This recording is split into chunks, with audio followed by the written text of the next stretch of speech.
Students, तो ये question आया था मेरी टाइमलाइन पे, मतलब व्हाट्सएप ग्रुप पे, नॉट टाइमलाइन। तो ऑन टू फंक्शन निकालने हैं जहाँ पे ये कंडीशन गिवन है, ठीक है। ए टू बी मैपिंग है। तो आप क्या करो, जो आपकी रेंज होती है ना उसको आप मान लो कि ये बॉक्स है, और जो आपके डोमेन होते हैं उसको मान लो आप बॉल है। 5 बॉल है आपके पास, 1 2 3 4 5 7 8 9 10। तो ये सारी की सारी इसमें जाएंगी, है ना। अब एक बॉल ये बची तो ये कहीं ना कहीं रिपीट होगी, किसी एक में चली जाती है ना, मतलब 2 बॉल्स एक बॉक्स में जाएंगी। तो इसके करने के लिए मैंने क्या किया कि 5 में से कोई 2 बॉल सेलेक्ट करी जो एक जगह जाएँगी।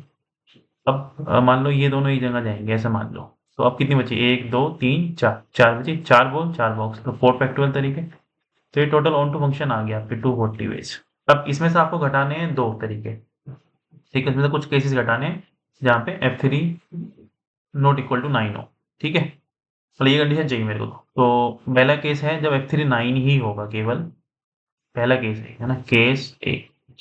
तो अगर F3 9 है तो मतलब एक बॉल उठी और जाके 9 में बैठ गई, अभी भी लेकिन 4 बॉल बची हैं, 1 2 4 5, और बॉक्स कितने खाली हैं? 3 खाली हैं।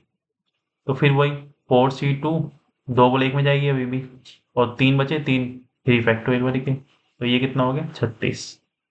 तो ये 36 तरीके से ये वाला केस आएगा। केस बी में क्या होगा?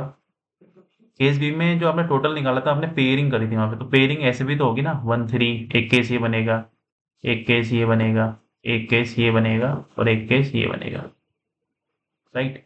ये केस भी बनेगा, ये केस भी है। तो ये 4 तरीके बनेंगे, 4 तरीके ऐसे। अब ये 2 बॉल जाके 9 में जाके बैठ जाएंगी, है ना। तो कितने बॉक्स खाली हो गए? वही 7 8 10। और कितनी बॉल बची?